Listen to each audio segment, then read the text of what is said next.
राधे राधे।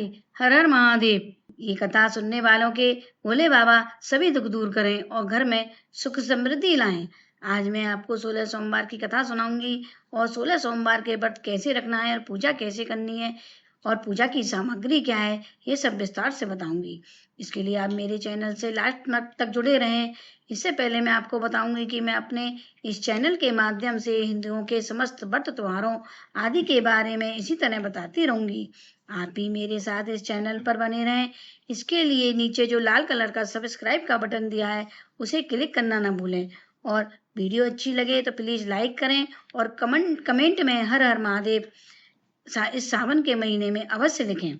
16 सोमवार के व्रत चैत वैशाख कार्तिक अगेन सावन माह के शुक्ल पक्ष से आरंभ करना शुभ होता है, परंतु सबसे अधिक पुण्यदायी समय 16 सोमवार उठाने का सावन का महीना है, क्योंकि इसी सावन के महीने में पार्वती जी ने भी घोर तपस्या करके शिव जी को वर के रूप में प्राप्त किया था।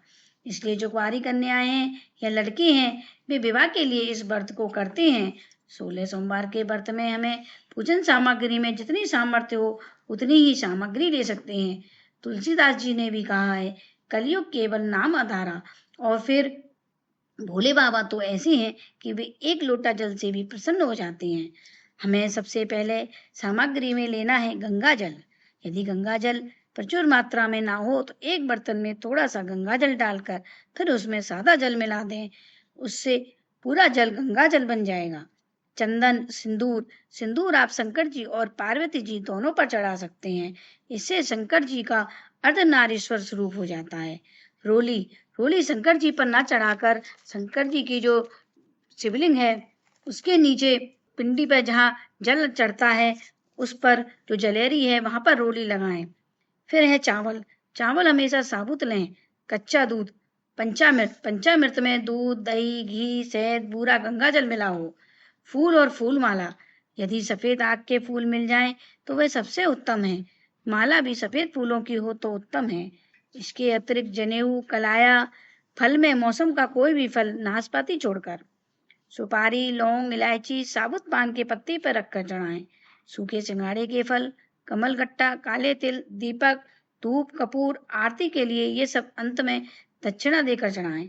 यदि पूजा में कोई सामग्री रह जाए तो क्षमा प्रार्थना करके मानसिक रूप से उसे चढ़ाएं। 16 सोमवार के व्रत में चूरमा का विशेष महत्व होता है। 16 सोमवार के व्रत में चूरमा बनाकर उसके 3 भाग कर लें। चूरमा आधा सेर आटे का बनेगा। पहला हिस्सा शंकर जी को अर्पित करें और दूसरा हिस्सा पूजा करने के बाद सांड को खिला दें और तीसरा हिस्से में से थोड़ा सा प्रसाद कन्या अथवा छोटे बच्चे को देकर फिर स्वयं खाएं।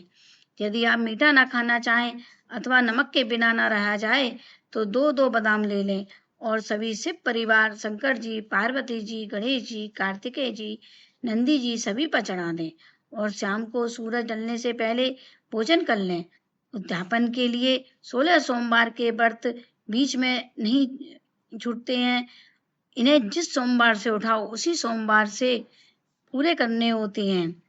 जब 16 सोमवार के व्रत पूरे हो जाएं तो उद्यापन के लिए इस बार भी इस तरह पूजा करके और गणेश जी के कपड़े अथवा अंगोछा पार्वती जी की चुन्नी या साड़ी शंकर जी की धोती अपनी सामर्थ्य के अनुसार करें और सवा 5 सेर आटे का चूरमा बनाकर सभी को प्रसाद रूप में बांटें। 16 सोमवार के व्रत तुरंत फल देने वाले हैं। अब हम 16 सोमवार की व्रत कथा सुनेंगे। एक बार शंकर जी पार्वती जी के साथ भ्रमण करते हुए मृत्यु लोक में अमरावती आई। वहां राजा ने सुंदर शिव मंदिर बनवाया। शंकर जी वहीं रहने लगे। एक दिन पार्वती जी शिव जी से बोली कि आज चौसर खेलें। खेल प्रारंभ हुआ। उसी समय कुमारी पुजारी जी पूजन करने आई। पार्वती जी ने पुजारी जी से पूछा कि जीत किसकी होगी, बताइए। उन्होंने शंकर जी की जीत बतलाई। अंत में जीत पार्वती जी की हुई।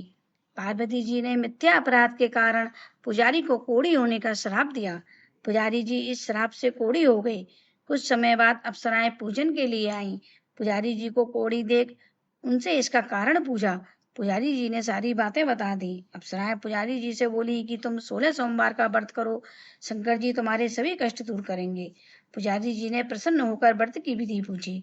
अप्सराएं बोली कि सोमवार को व्रत करें, संध्या के पूर्व आधा किलो गेहूं के आटे के 3 रोट बनावें तथा घी, गुड़, दीप, नैवेद्य, बेल पत्र आदि पूजन सामग्री को लेकर प्रदोष काल में विधि पूर्वक पूजन करें। बाद में 1 रोट शंकर जी को अर्पण करें। शेष रोटी को प्रसाद समझकर वितरित कर प्रसाद ग्रहण करें। इस विधि पूर्वक 16 सोमवार तक व्रत करें। 17वें सोमवार को 250 ग्राम गेहूं के आटे की बाटी का चूरमा बनाकर भोग लगाकर वितरित करें। फिर सब परिवार प्रसाद ग्रहण करें।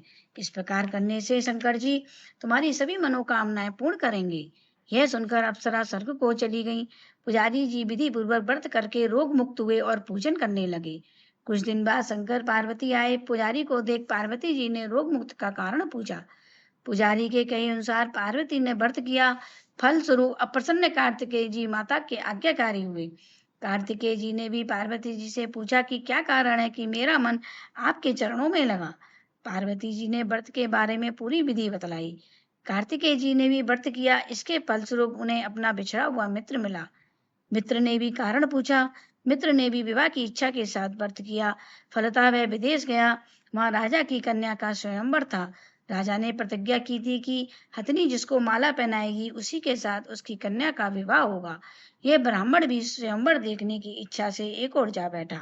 हथिनी ने माला इसी के गले में पहनाई। धूमधाम से इनका विवाह हुआ। सुंदर कन्या पाकर वह सुखपूर्वक रहने लगा।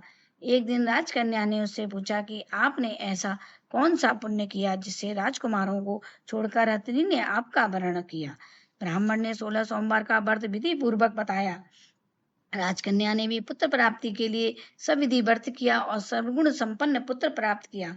पुत्र ने बड़ा होने पर अपनी माँ से पूछा कि आपको मेरी प्राप्ति किस पुण्य से हुई। राजकन्या ने विधि पूर्वक व्रत बतलाया। पुत्र ने राजकामना से व्रत किया। उसी समय राजा के दूतों ने आकर उसे राजकन्या के लिए वरण किया। आनंद पूर्वक विवाह संपन्न हुआ।